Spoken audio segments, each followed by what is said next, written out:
जय श्री हरि विष्णु, जय माता रानी। दोस्तों, आपका एक बार फिर से स्वागत है आपके अपने YouTube चैनल व्रत त्योहार कहानियां में। माँ भगवती दुर्गा की कृपा सदैव आप और आपके समस्त परिवार पर बनी रहे। ज्येष्ठ मास की कृष्ण पक्ष की एकादशी को अपरा एकादशी या फिर अचला एकादशी कहा जाता है। इस दिन भगवान श्री हरि विष्णु के त्रिविक्रम स्वरूप की पूजा आराधना की जाती है।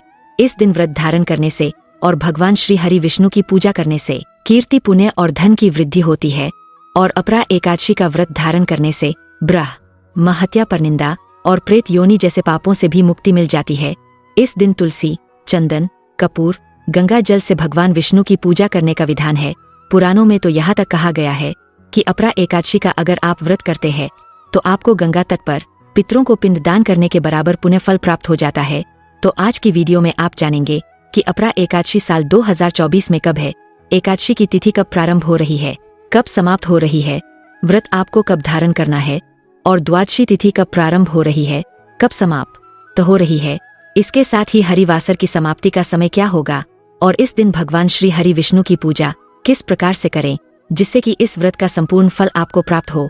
तो अपरा एकादशी व्रत से संबंधित संपूर्ण जानकारी आपको आज की वीडियो में शेयर करने वाली हूँ। तो वीडियो बहुत महत्वपूर्ण है, पूरा जरूर देख लीजिए।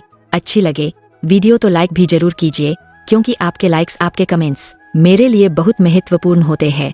यही एकमात्र जरिया है जिनसे मुझे पता चलता है कि आपको यह वीडियो अच्छी लगती है और आपके लिए यह वीडियो उपयोगी है।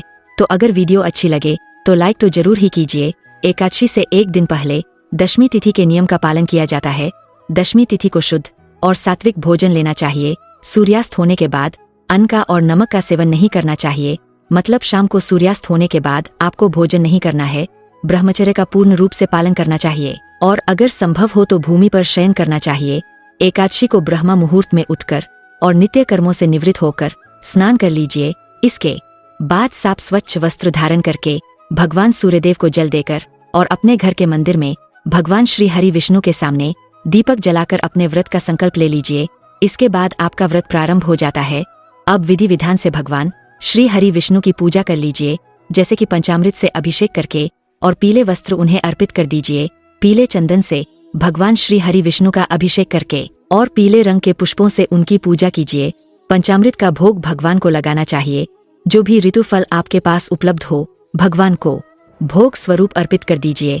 और भगवान श्री हरि विष्णु को जो भी हम भोग अर्पित करते हैं उसमें तुलसी का पत्ता जरूर होना चाहिए, क्योंकि बिना तुलसी पत्ते के भगवान श्री हरि विष्णु भोग स्वीकार नहीं करते।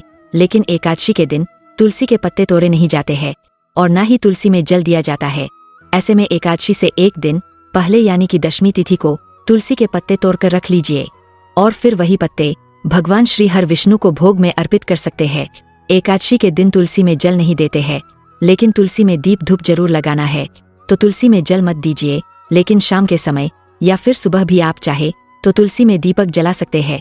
शुद्ध की का जिस प्रकार से एकादशी को सुबह हम भगवान की पूजा करते हैं, उसी प्रकार से शाम के समय भी विधि विधान से भगवान की पूजा की जाती है। एकादशी की रात्रि में अखंड दीपक प्रज्वलित करने से समस्त प्रकार की कामनाएं पूर्ण हो जाती है और एकादशी की रात री में जागरण करने से व्रत का संपूर्ण फल हमें प्राप्त होता है। एकादशी व्रत का पारण अगले दिन किया जाता है, यानी कि द्वादशी तिथि में किया जाता है। तो द्वादशी तिथि के दिन ब्रह्म मुहूर्त में उठकर नित्य कर्मों से निवृत्त हो जाइए। फिर स्नान करके भगवान सूर्यदेव को जल देने के बाद अपने घर के मंदिर में विधि विधान से भगवान श्री विष्णु की पूजा कर लीजिए। फिर शुद्ध और सात्विक भोजन बनाकर भगवान श्री विष्णु को भोग लगाने के बाद किसी ब्राह्मण को घर बुलाकर भोजन कराना चाहिए और इसके बाद स्वयं भी शुभ मुहूर्त में अपना व्रत खोलना चाहिए। अगर आप किसी ब्राह्मण को इतनी सुबह नहीं बुला पाते हैं, मतलब भोजन नहीं करा पाते हैं, तो ब्राह्मण के भोजन के निमित्त दान की सामग्री निकाल दीजिए और इसके बाद शुभ मुहूर्त में आप अपना व्रत खोल सकते हैं।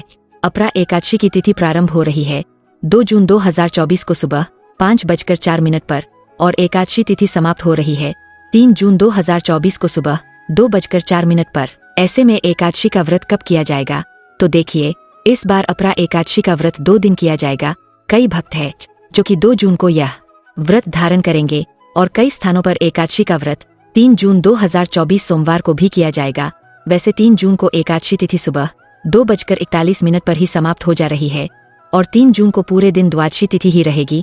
लेकिन अपने अपने संप्रदाय की मान्यताओं के अनुसार 2 जून और 3 जून दोनों ही दिन व्रत किए जाएंगे। आप जिस भी संप्रदाय से जुड़े हैं, जिसे भी मानते हैं, अपने गुरु परंपरा के अनुसार या फिर अपने संप्रदाय के अनुसार आप उसी दिन व्रत कर सकते हैं। आपकी जानकारी के लिए बता दूं कि 2 जून 2024 को जो एकादशी है, दशमी युक्त एकादशी मानी जाएगी, क्योंकि शास्त्रों में कहा गया है कि सूर्योदय से 1 घंटे 36 मिनट पहले तक अगर दशमी तिथि रहती है तो उस दिन की जो एकादशी होती है दशमी युक्त एकादशी मानी जाती है। और 2 जून को सूर्योदय काल का समय रहेगा सुबह 5:02 पर और 5:04 पर दशमी तिथि समाप्त हो रही है। तो इसके अनुसार 2 जून को जो एकादशी है दमी युक्त एकादशी है।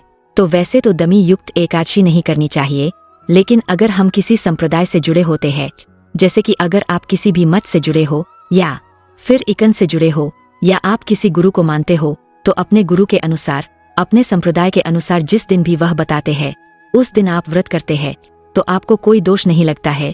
अब बात करें पारण के शुभ मुहूर्त के बारे में, तो देखिए द्वादशी तिथि में व्रत का पारण किया जाता है और द्वादशी तिथि प्रारंभ हो रही है 3 जून को सुबह 2:41 पर और समाप्त होगी 4 जून 2024 को रात्रि में 12:18 पर। ऐसे में कई भक्तों की इच्छा होती है कि वह दोनों दिन की एकादशी कर ले। जी हाँ, बिल्कुल कर सकते हैं। यह अत्यंत ही श्रेष्ठ होगा। अगर आप चाहे तो 2 जून और 3 जून दोनों दिन की एकादशी कर सकते हैं और फिर 4 जून को अपना व्रत खोल सकते हैं। और जो भक्त 2 जून को एकादशी का व्रत कर रहे हैं उन्हें 1 जून 2024 को दशमी तिथि के नियम का पालन करना पड़ेगा। और जो भक्त 3 जून को एकादशी का व्रत करेंगे वह 2 जून 2024 को दशमी तिथि के नियम का पालन करेंगे। और जो भक्त दोनों ही दिन की एकादशी का व्रत धारण कर रहे हैं, जैसे कि 2 जून को भी व्रत कर रहे हैं फिर 3 जून को भी करेंगे, तो उन्हें दशमी तिथि के नियम का पालन 1 जून 2024 को करना पड़ेगा। ठीक है, तो दशमी तिथि के नियम का ध्यान रखिएगा, क्योंकि दशमी तिथि के नियम का पालन करने के बाद ही हम एकादशी का व्रत करते हैं। इस बार तुलसी का पत्ता शनिवार को ही तोड़कर रख लीजिएगा, क्योंकि रविवार को आप तुलसी के पत्ते तोड़ नहीं सकते हैं और रविवार को तुलसी में जल भी नहीं दे सकते हैं। तुलसी में जल भी आप शनिवार को ही दे दीजिए अच्छी तरीके से, और फिर तुलसी के पत्ते भी तोड़कर रख लीजिए। तो दोस्तों, यह है आज की वीडियो। उम्मीद करती हूँ आपके लिए उपयोगी होगी। एकादशी व्रत की पूजा विधि और व्रत की कथा के लिए आने वाली वीडियो जरूर देखिए। मिलती हूँ मैं आपसे अगली वीडियो में। तब तक के लिए जय श्री राधे।